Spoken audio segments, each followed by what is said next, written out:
भगवान बनना है, भगवान के बाजू में बैठना, भगवान बनने की कला को आत्मसात करना, भगवान बनने की हैसियत को अपने अंदर लाना है। और अपना प्रवचन चल रहा है आवश्यक परिहारणी पर, मतलब उसका मंगलाचरण है कि तीर्थंकर बनना है तो देव पूजा को करना आवश्यक है, तीर्थंकर बनना है तो गुरु भक्ति को करना आवश्यक है, तीर्थंकर बनना है तो स्वाध्याय को करना आवश्यक है, तीर्थंकर बनना है तो संयम से रहना आवश्यक है, तीर्थंकर बनना है तो तप को करना आवश्यक है, तीर्थंकर बनना है तो दान को करना आवश्यक है, और तीर्थंकर करना है बनना है तो मुनियों के उन षड आवश्यक को पालना आवश्यक है, और तीर्थंकर बनना है तो मुनियों के उन मूल गुणों को पालना आवश्यक है।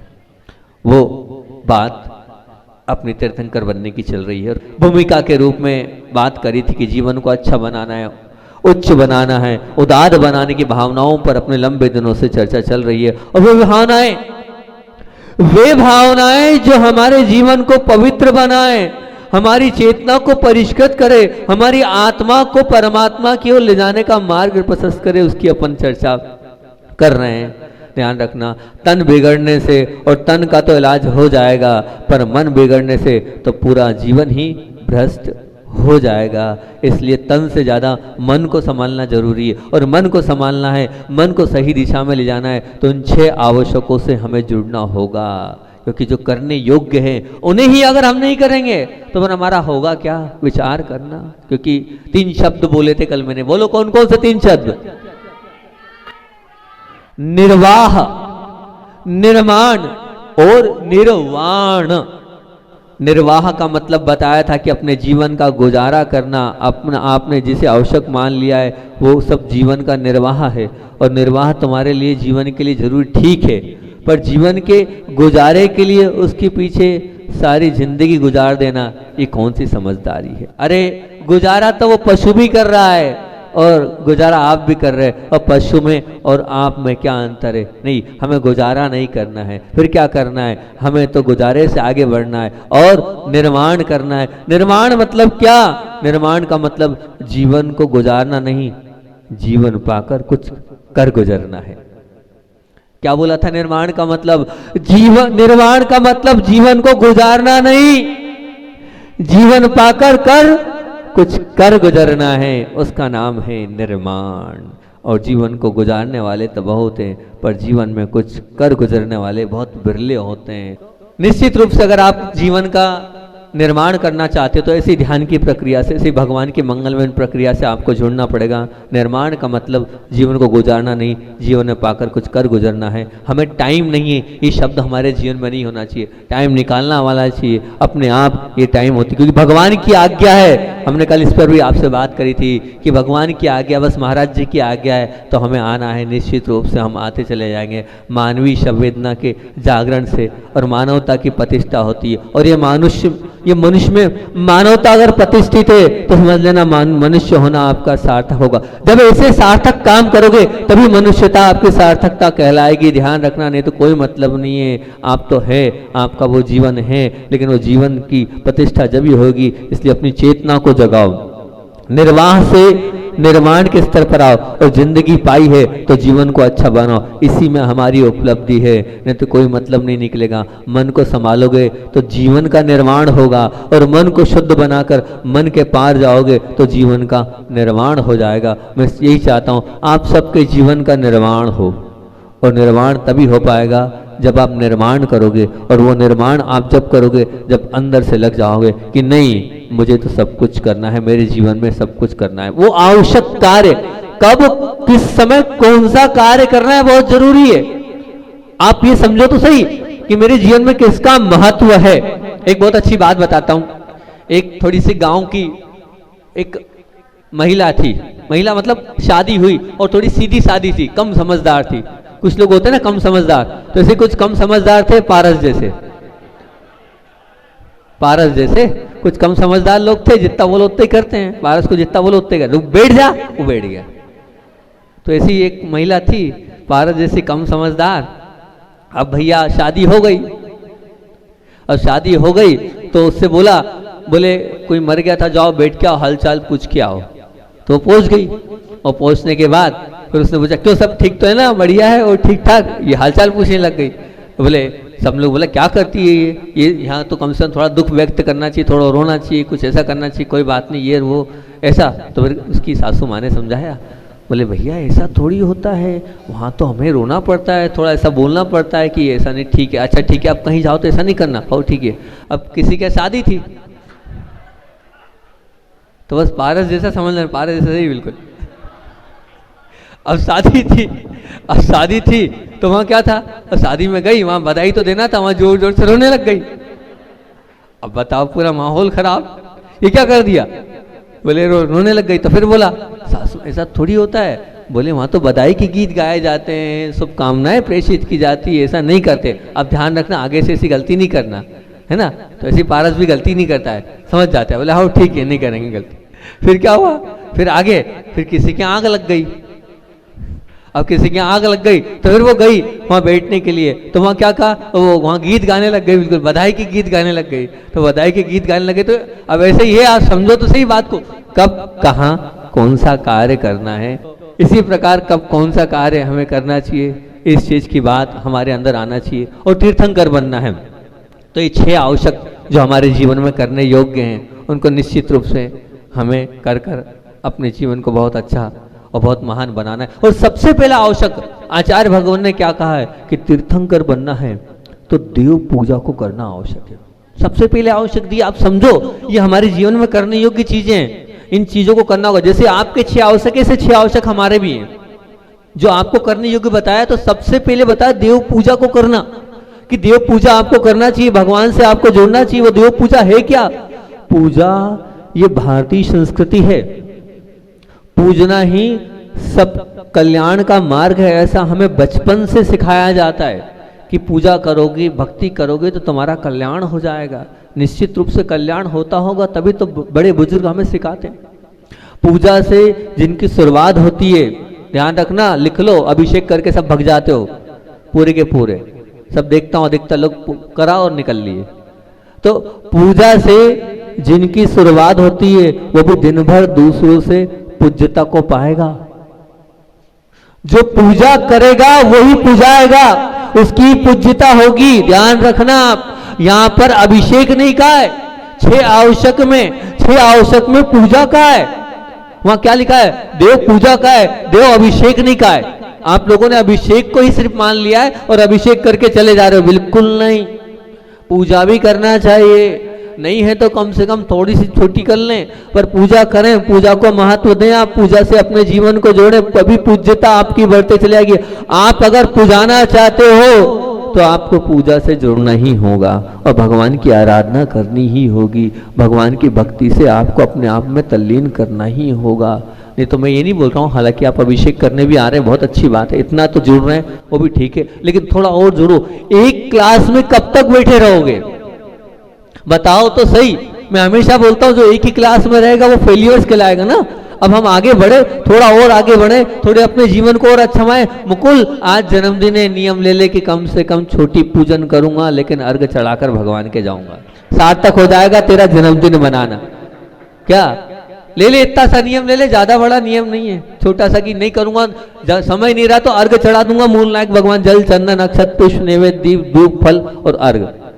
नहीं ले पाएगा, अरे बोल तो सही, हाँ ना तो बोल, हाँ तो बोल दे दमदारी से, हाँ महाराज आपकी बात नहीं टालूंगा, आपने कह दिया तो करूंगा। 1 साल का नियम लेता हूँ, ज्यादा मतलब 1 साल का ले ले, अगले साल तक कर लेना इतना, ठीक है ना। अर्घ चढ़ाऊंगा ही चढ़ाऊंगा, बोल, ये बहुत बढ़िया, वेरी गुड। तो ये अपने जीवन की सार्थकता हो जाएगी। पूजा करने से आंतरिक निर्मलता और पाप की प्रवृत्ति से बचकर हम पूज्यता हमारे अंदर आ जाएगी। उस पुण्य की हमारे अंदर आवृत्ति को लाकर हम जीवन की निवृत्ति को की ओर जाते हैं। समझना, पूजा करने से आंतरिक निर्मलता और पाप की प्रवृत्ति से बचकर पुण्य की आवृत्ति में लगाकर जीवन को हम निवृत्ति की ओर अपने आप चला जाता है। पूजन एक ऐसी सार्थक संज्ञा है, सच कह रहा हूँ, बहुत सारे लोगों के कार्य अपने आप हो जाते हैं सिर्फ भगवान की पूजन भक्ति करने से। भगवान की आस्था और आराधना के साथ अहोभाव के साथ जो करता है, बहुत सारे लोगों का जीवन बदलते देखा है मैंने पूजन से। होना चाहिए बस आस्था के साथ, पूजा हमारे अंदर के समर्पण को बताने वाली ऊर्जा है, और जिससे हमारा जीवन भी ऊर्जावान बन जाता है। निश्चित मान के चलना, वो ऐसी ऊर्जा है जिस ऊर्जा को अगर हम ग्रहण करते हैं तो उससे हमारा स्वयं का जीवन ऊर्जावान बन जाएगा। तो हम पूजन से क्यों ना जुड़ें, क्यों ना हम अपने आप को ऊर्जावान बनाएं, क्यों ना हम अपने आप को ऊर्जित करें। निश्चित कर सकते हैं, पूजा करने से प्रशस्ता आती है, और जिस प्रकार स्नान के बाद एक आनंद आता है, ऐसी पूजन करने के बाद एक आनंद सा आ जाता है कि हाँ, हमने कुछ कर लिया और अपने जीवन को सार्थक कर लिया। इसलिए भगवान के अर्घ तो हमें चढ़ाना ही चढ़ाना है। कभी कभी हो सकता है जाप में मन नहीं लगता हो, स्वाध्याय में ज़्यादा देर मन नहीं लगता हो, लेकिन जब सामूहिक पूजन होती है, उस सामूहिक पूजन का एक आनंद ही अलग होता है। भक्ति भाव के साथ गाते बजाते इस प्रकार से विशुद्धि पूर्वक पूजन करते हैं तो एक अलग ही। जब हम थे तो सच बता रहे हैं, भले कम पूजन करते थे, एक पूजन करते थे, लेकिन पूरे ढोल धमाके के साथ, बाजे गाजे के साथ, भक्ति भाव के साथ, आस्था के साथ, अहोभाव के साथ पूजन करते थे। और पूजन करते थे तो जो दूसरे लोग हैं उस पूजन को देखकर रुक जाते थे। क्या है, क्या जोश है इन लोगों के बच्चों के अंदर, कैसे ये पूजन करे भक्ति भाव के साथ। वो रुक जाते थे, उनके पांव थम जाते थे। एक एक अर्घ के साथ, इसी भक्ति भाव के साथ हम उस पूजन को करते थे और आनंद ही अलग आता था। धीरे धीरे करके सब लोगों को हमने जोड़ लिया, जो उनको भी जोड़ लिया, जो गाने वाले उनको भी जोड़ लिया, साथ में अपना हो ही जाता था। तो वो भक्ति और आस्था से होता था तो मन लगता था कुछ हो गया आएगा अंदर। ऐसा यहाँ भी होना चाहिए ना। रात को आरती में कैसी आपकी रुचि रहती है, कैसे आप आरती करते हो, और जेकी तो नाच नहीं लग जाता है। रात में भी कमरे के अंदर थोड़ा स्पेस दे दिया जाता है उसको, वहाँ भी छोटे से कमरे में भी वो कम नहीं चल। तो यही ऐसे ही आप भगवान की भक्ति करो, सच कह रहा हूँ, बहुत पुण्य, तगड़ा पुण्य बनेगा। अब सब भूल जाओगे उस पूजन, उस भक्ति में, उसमें एक अलग ही आनंद आता है। जिसके जीवन में पूजन से को आवश्यक नहीं माना, जिसने अब अपनी मनुष्य पर्याय को पाकर भी उसका उसने दुरुपयोग ही किया है, ये निश्चित मानकर चलो, क्योंकि वो भक्ति से नहीं जोड़ पाया है। शरीर में ताकत जब तक है आपके, इस ताकत का उपयोग करो। आपको शरीर मिला है, इस शरीर का सदुपयोग तभी हो पाएगा जब आपके पास अच्छा तन है। उस तन को, अपने मन को लगाकर और सब कुछ छोड़कर थोड़ी भक्ति कर लो, थोड़े हाथ पैर चला लो, थोड़ी जय जयकारा बोल लो, तो निश्चित आपकी वो जीवन की और वो आपकी बहुमूल्यता की सार्थकता हो जाएगी। वो आपका जीवन उत्कृष्ट बन जाएगा, जिसके जीवन में तीन लोक के नाथ के दर्शन, पूजन और भक्ति प्रतिदिन लालसा है, अभिलाषा है, तड़पन है, भूख है, बेचैनी है, कम से कम उसकी सुगति तो पक्की है। अगर आपके मन में यह है कि मुझे भगवान के दर्शन करना है, अभिषेक करना है, ये अगर तड़पन है, निश्चित मान के चलना आपकी दुर्गति तो नहीं होगी। ये लिख के रख लेना, आपकी दुर्गति नहीं होगी, लेकिन होना चाहिए तड़पन। मेरे कहने से नहीं आओ, अंदर से भूख होना चाहिए, आपके अंदर वो प्यास होनी चाहिए, बेचैनी होनी चाहिए। नहीं, भगवान के चरण तो मैं छूंगा ही छूंगा, चाहे जो हो जाए, चाहे दुनिया इधर से उधर हो जाए, लेकिन भगवान के चरण बिल्कुल नहीं छोड़ूंगा। ये अंदर से होना चाहिए। जब भगवान के दर्शन से ही वहां पर का दुर्गति का आनंद होता है, दर्शन मात्र से। और भक्ति करोगे, आराधना करोगे, पूजन कर लोगे तो क्या बात है, क्या नहीं मिल रहा, सब कुछ मिलता चले जाएगा। विचार तो करो इस चीज पर, क्यों यहाँ वहां भटक रहे हो आप, मत भटको आप। अपने भगवान पर आस्था रखो, अपने भगवान से सब मांगो, आपको सब कुछ अपने आप मिलता। मांगो भी मत, मांगना भी नहीं है, अपने आप मिलता चला जाएगा। बस उस पूजन भक्ति से आपको जुड़ना होगा। जिन्होंने अपने जीवन में भोजन की तरह पूजन को माना है और पूजन को भी भोजन से ज्यादा महत्व दिया है, ध्यान रखना, उनके जीवन में आगे भोजन की आवश्यकता नहीं पड़ती, उनका जीवन अमृत से चलता है। जिन्होंने भोजन से ज्यादा पूजन को माना है, जिन्होंने भोजन से ज्यादा पूजन को महत्व दिया है, बाद में भोजन की उनको आवश्यकता नहीं मिलेगी, अमृत से उनका काम चलेगा। देव पर्याय निश्चित मान के चलना, फिर आपको वहां अमृत से ही पान करना पड़ेगा, भोजन की आपको जीवन में आवश्यकता नहीं पड़ेगी। इसलिए कुछ भी हो, आपको छोटी करो, लेकिन छोटी हो पर पूजन जरूर आपकी हो। खुद की द्रव्य सामग्री से हो तो अति उत्तम, ऐसा पुण्य आएगा, ऐसा पुण्य आएगा।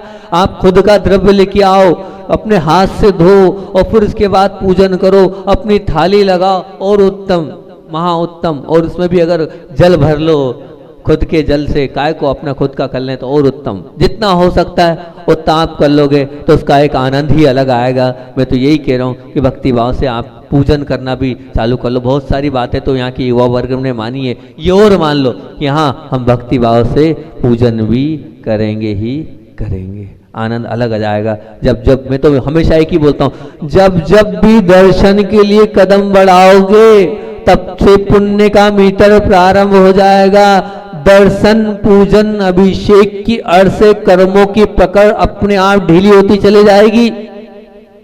जहां आपने नियम ले लिया कायस्तर पूर्वक कि मैं तो पूजन करूंगा ही, बस देखना कैसे अपने आप आपके कर्म ढीले पड़ते चले जाते हैं, ढीले होते चले जाते हैं। एक परिवार है, मैंने देखा है कि उस परिवार को देखा मैंने, पिताजी ने पूजन प्रारंभ करी, कहाँ थे और वो आज शीर्ष पर पहुंच चुके हैं। वो कहते हैं मैंने भगवान की आराधना प्रारंभ करी, पूजन करिए, और बहुत भक्ति भाव से वो पूजन करते थे। उस पूजन से वो कहीं के कहीं पहुंच गए।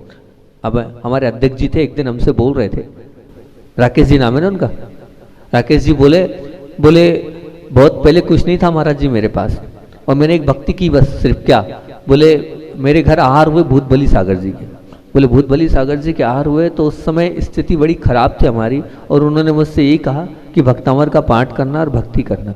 बोले उस दिन का दिन है, आज तक का दिन है, सब करता हूँ, लेकिन भक्तामर मैंने, भगवान की उस भक्ति को मैंने आज तक कभी नहीं छोड़ा। मेरे दिन पलटने चालू हो गए।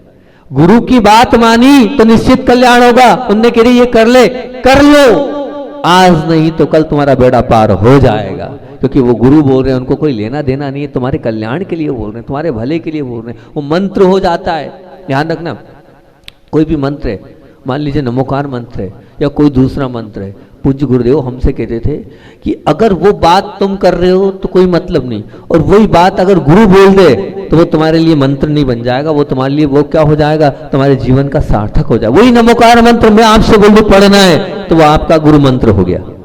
बस वही भक्तामर पाठ आप कर रहे थे, लेकिन मेरे मुख से आपको बोल दिया मैंने कि भक्तामर करो, तो वो आपके लिए मंत्र का काम कर जाएगा, वो यंत्र का काम कर जाएगा, वो तंत्र का काम कर जाएगा, क्योंकि वो गुरु मुख से निकल गया है, गुरु ने बोल दिया। देवशास्त्र पंच परमेश्वरी ने कहा है, उनको उनकी आज्ञा को हमें टालना नहीं। मैं कह रहा हूँ सैकड़ों हजारों परिवार मुझसे जुड़े हैं, मैं कुछ नहीं बताता उनको, 2-3 चीजें ही बताता हूँ, और 2-3 चीजें मेरे कहने से करते हैं, कहीं से कहीं पहुंच गए वो, उनकी स्थिति कहीं से कहीं पहुंच गई है। अब मानसिक शांति अपने आप उनके जीवन में आ गई। इसलिए मान जाओ, यहाँ के युवा वर्ग से बोल रहा हूँ, तो रोज प्रतिदिन भक्ति भाव से आचार्य श्री की पूजन ही भक्ति भाव से कर लिया करो। नहीं कुछ कर पाओ तो ठीक है, और अर्घ भगवान का भक्ति भाव से चढ़ा लिया करो। जितना समय उतना कर लो राहुल, और बड़ा काम हो जाएगा, चिंता नहीं कर। आज आया है, कल कहा था इसलिए आ गया है, आज बोलना पड़ा इसलिए आ गया। रोज आप एक बार में रोज तो बोल नहीं सकता हूँ, आज बोला है, लेकिन ये नियम ले ले, नहीं किसी भी कीमत में कितना ही कुछ हो जाए भगवान के चरण नहीं छूंगा। धन्य है वे लोग, धन्य है वे लोग जिनके जीवन में प्रभु दर्शन का महत्व स्थान है, साथ साथ प्रभु की भक्ति की ओर जिनका दिन का प्रारंभ हो, शुभारंभ होता है। निश्चित मान के चलना, आज दुखी हो पर आने वाला कल आपका सुखी बन जाएगा। भगवान की आराधना भक्ति करने से भगवान देते लेते नहीं है, लेकिन 24 घंटे में आपाधापी में लगे, क्या वहां कोई देंगे? वो नहीं। आधा घंटा 20 मिनट 15 मिनट जितना हमने दिया उतनी देर हमारे क्या होगा, हमारा पाप का मीटर खत्म होकर पुण्य का मीटर चालू हो जाएगा। उनको लेना देना लिए, लेकिन वो हमारे लिए बहुत कुछ करते चले जाएंगे। और बताऊं, सबसे बड़ी बात तो मैं मानता हूं कि पूजन करने से, भगवान के दर्शन करने से सहनशीलता बहुत आती है। ये मैं हमेशा बोलता हूँ, सहनशीलता का हमारे जीवन में ओपन हो जाता है जो भगवान के दर्शन करता है। क्यों? क्योंकि आज के हर इंसान के पास सब है, पर एक सहनशीलता का अभाव है, क्योंकि वो जिन्हें देखता है वैसा ही बनता है। जब हम भगवान के सच्चे स्वरूप को आस्था के साथ देखते हैं तो इसलिए वो उनके अंदर सहनशीलता थी, तो अब हमारे अंदर भी सहनशीलता आ जाएगी। जो जितना भगवान के नजदीक जाता है वो उतना सहनशील बन जाता है। ये निश्चित मान के चलना, आपको सहनशील बनना है तो भगवान से नजदीकी बनानी होगी, भगवान के पास जाना होगा, तो आप भी सहनशील बन जाओगे। जब उनके पास बैठते हो, उनके औरों के पास जाते हो, तो हमारे अंदर वो अपने आप अनुकूलता आ जाती है। मैं तो बार बार बोलता हूँ, जब मुझे अंतराय आता था तो मैं गुरुजी के साथ चलता था, निकल जाएगा, बेड़ा पार हो जाएगा, उनके पास चले जाओ, अपने आप अनुकूलता आ जाती आती है। निश्चित मान के चलना, ये सब क्या है, जब हम गुरु सन्निधि में और प्रभु सन्निधि में जाते हैं तो वो ताकत हमारे अंदर आ जाती है। उस ताकत को लाना, थोड़ी देर तो बैठो, आए और चल दिए क्या है, नहीं आए हो तो कुछ बैठ जाओ, प्रभु के चरणों में और गुरु के चरणों में भक्ति कर लो। आज अच्छा शरीर है, कल क्या पता क्या होगा, हम कर पाए नहीं कर पाए हैं तो हम कर पाएंगे, टाइम नहीं है, इस शब्द को मत अपने जीवन में लाओ। भगवान के लिए टाइम नहीं रहेगा तो ध्यान रखना भगवान भी याद रखेगा, तुमने मेरे लिए कहा था टाइम नहीं है। जब कष्ट और पीड़ा आएगी तो फिर तुम्हें भगवान याद आएंगे। अरे भगवान तब याद आएंगे, कोई मतलब नहीं, तुम तो मतलबी हो। जब तुम्हारे जीवन में कष्ट आया, पीड़ा आई, तकलीफ आई, तुम भगवान को याद कर रहे हो, तो भगवान नहीं आने वाले, ध्यान रखना।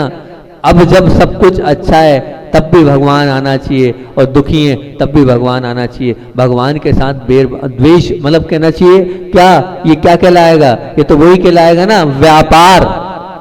ये तो व्यापार और सौदाबाजी के लायक नहीं। व्यापार सौदाबाजी नहीं करो, निश्चित रूप से भगवान से जुड़ने का प्रयास करो। सहना भी अपने आप पे एक अनूठा महनीय तप है, और प्रतिकूल परिस्थिति में सहन शक्ति आत्मसात करना, तो बस निश्चित रूप से भगवान को याद कर लो, भगवान के पास बैठ जाओ, वो अपने आप आपके पास वो सहन शक्ति आएगी। जब आपको लगे मुझे अपनी सहन शक्ति को बढ़ाना है तो कहीं मत जाना, भगवान के पास बैठ जाना, भगवान की पूजा कर लेना। उस पूजा करने से अपने आप आपके रास्ते मिलते चले जाएंगे और वो सहन शक्ति आपके अंदर आते चली जाएगी। मैंने तो बहुत बार अपने जीवन में सहन शक्ति को बढ़ाने के लिए भगवान के चरणों में बैठा हूँ, अपने आप भगवान के पास बैठता हूँ तो वो सामर्थ्य आ जाती है। भगवान की पूजन कर लेता हूँ तो वो सामर्थ्य इसी भाव से करता हूँ कि ये भक्ति कर रहा हूँ, हमें पूजन तो कर नहीं सकता हूँ लेकिन मैं भक्ति कर लेता हूँ, ये भक्ति कर रहा हूँ, भगवान आप मुझे सामर्थ्य दे देना, इस प्रतिकूल परिस्थिति में अपने आप को संभलने का संबल दे देना। अपने आप आ जाता है, सहते सहते ही हम भगवान बनने की सामर्थ्य ला सकते हैं। सहन करने को अपने जीवन का मंत्र बनाना है तो भगवान के पास लाओ, भगवान के पास अपने आप को पहुँचाओ, भगवान से नज़दीकी बनाओ। भगवान के जितने पास रहोगे उतना आपका पावर बढ़ता चला जाएगा। जब भगवान के पास जाओगे तो निश्चित मान के चलना क्या, उसके अंदर जो अगर आप जाओगे तो आपके अपने जीवन के रहस्यों का भी उद्भवन होता चला जाएगा। निश्चित कह रहा हूं मैं आप, क्योंकि भगवान के पास जाते हो कभी शांत होकर बैठना, कभी शांत होकर भगवान के पास जाकर बैठना, पवित्र मन से भगवान के पास और भगवान को देखना। सच में भगवान की छवि के अंदर बहुत सारे रहस्य हमारे जीवन के अपने आप उद्भवन होने लगते हैं। और हमें लगता है हमें क्या करना चाहिए, कल की चिंता और आने वाले भविष्य अपने आप भगवान के दर्शन से, भगवान की भक्ति से दिखता है। देखने वाला चाहिए, आस्था से जो देखेगा। ज्योतिषाचार्य के पास अपने हाथ दिखाने मत जाओ, वो आपका कुछ नहीं दिखा पाएगा। और जो हाथ है उस लकीरों को बदलने की ताकत आप रखते हो, आपके पास वो है कि आप अपने जो है लिखी हुई माथे की भी लकीर आप बदल सकते हो, हाथ की लकीर भी बदल सकते हो। कैसे? भगवान की पूजन भक्ति से निगत्ति निकाचित कर्म कट सकते हैं, ये आगम की बात है। निगत्ति निकाचित कर्म जो किसी से नहीं करते, लेकिन प्रभु की भक्ति से और पूजन से और आराधना से निकलते चले जाएंगे, कटते चले जाएंगे। निश्चित मान के चलना, यहाँ तक कि आपके जीवन में अनेक बीमारियां हैं, उन सब बीमारियों को आप समाप्त कर सकते हो, निकल सकती है। शरीर और काया की जो बीमारियां, बीमारी का निकलना मतलब अपने शरीर और काया से बाहर होना, ये एक वैद्य है। भगवान एक वैद्य है, अगर आप मानोगे और बस सब कुछ अच्छे भावों के साथ वहां स्वीकार करके बता दोगे, सब की सब बीमारियां आपकी दूर हो जाएगी। मैं तो बोलता हूँ वो मांगी तूंगी वो कछ नहीं रहे, अनेक उदाहरण है जब बीमारियां दूर होती है। लेकिन वो बीमारियां कब दूर होती है? आप आस्था के साथ जाते हो, आस्था के साथ अहोभाव के साथ स्वीकार करते हो और मानते हो, तब कहीं जाके वो बीमारियां जीवन की सब दूर होती चली जाएगी। डर और चिंता भी भगवान के पास आओगे सबका दमन हो जाएगा। भगवान के पास वो भक्ति करोगे, जब डर लगे तो निडर बनने के लिए प्रभु और गुरु के चरणों में आ जाना, आपके सब डर का कहर निकल जाएगा, आपके सब डर का कहर निकल जाएगा। गुरु के चरणों में बैठने से, भक्ति करने से जो भगवान के दर्शन करता है और डर करते हुए अगर डर रहा है, अगर आप डरते हो ना तो मैं निश्चित मानता हूं अभी आपने भगवान को नहीं माना है। अगर आपके अंदर डर है तो अभी आपने भगवान को नहीं माना है। भगवान को जिसने माना है वो निडर बन जाता है, क्योंकि भगवान के मानने के बाद उसे किसी का डर नहीं होता है। क्यों? क्योंकि मैंने सच्चे गुरु को, प्रभु को माना है। फिर किस बात का डर? मुझे किसी से नहीं डरना और मुझे कोई डरा भी नहीं पाएगा, क्योंकि मेरे ऊपर भगवान का आसरा है, सहारा है। मैंने उनकी उंगली पकड़ी है, मैंने उनका सहारा लिया है, तो निश्चित मुझे किसी से डरना नहीं है और अपने जीवन को आगे बढ़ाने चलना है। भगवान के दर्शन अगर है तो निश्चित आपके जीवन का वो अमूल्य क्षण आप जी रहे हैं। चिंता भगवान के चिंतन से दूर हो जाती है, और कहना चाहिए कि मृत्यु के चिंतन से ही, मतलब भगवान के चिंतन से ही चित्त में पवित्रता, निर्मलता और सहजता सहज भाव से आने लगती है। सहजता रूप से आपके जीवन में वो आ जाएगा। और मैं बात करूंगा आपसे कि तीर्थंकर बनना है तो गुरु का क्या महत्व होता है हमारे जीवन में, और गुरु क्या चीज है, और गुरु आपके जीवन को कैसे बदल सकते हैं। इस गुरु की बात कल आपके पास हुआ कि तीर्थंकर बनना है तो गुरु भक्ति को करना भी आवश्यक है। कैसे करना है, किस प्रकार से करना है, उस गुरु की चर्चा अपन करेंगे। आपको आपके जीवन में गुरु से कारोबार कल कराएंगे। आज आचार्य भगवान की बात जो चल रही है, उस आचार्य भगवान की बात को और रखकर अपनी बात को विराम देता हूँ, क्योंकि वो बात चल रही थी आचार्य श्री जी की कि जो आचार्य श्री को जो पसंद है उसे ही मैंने अपने जीवन को पसंद बना लिया था। और गुरुदेव ने परमानंद स्तोत्र अंतिम समाधि के समय सुनाया था। अंतिम 4 लाइनें बोलकर आज परमानंद स्तोत्र को अपन खत्म कर लेते हो। परमानंद स्तोत्र की लाइनें चल रही है जो बहुत अच्छी लगती है, अच्छी लगी मुझे, पहले लगती नहीं थी, अभी 3 दिन 4 दिन पहले उसको मैंने पढ़ा आएगा कि गुरुदेव ने परमानंद स्तोत्र को क्या महत्व दिया। तो अंतिम 4 कारिकाओं को 2 मिनट में सुनाकर अपनी बात को विराम दूंगा कि परमाह्लाद संपन्नम राग देश विवर्जितम सोहम तम देह मध्यसु सो यो जानाति स पंडित। फास्ट कर रहा हूँ, थोड़ा समय नहीं है। कि परमानंद संपन्नम यानी वो परम आनंद से संपन्न है। क्या?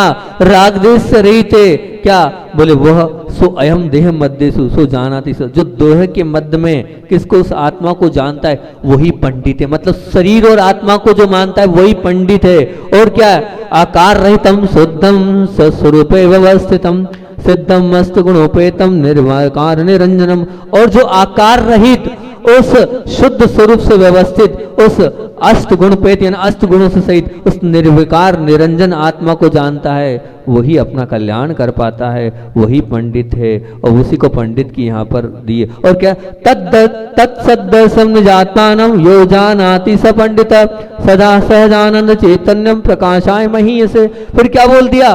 बोले ये निज आत्मा को जानता वो पंडित तो है, लेकिन उसी के जीवन में प्रकाश होगा, तो उसी के जीवन में उत्कृष्टता आएगी जो आत्मा को स्वीकार करेगा। और अब 2 लाइनें यहाँ से थी, आचार्य श्री के मुख से बार बार सुनी। अब यहाँ से मुझे नहीं पता था, यहाँ की लाइनें वो पाषाणेषु यथा हेमम दुग्ध मध्ये यथा घृतम तिल मध्ये यथा तेलम देह मध्ये तथा शिव काष्ठ मध्ये तथा वह्नि शक्ति रूप तिष्ठन्ति अयम आत्मा शरीरेषु यो जानाति स पंडित। क्या बोला?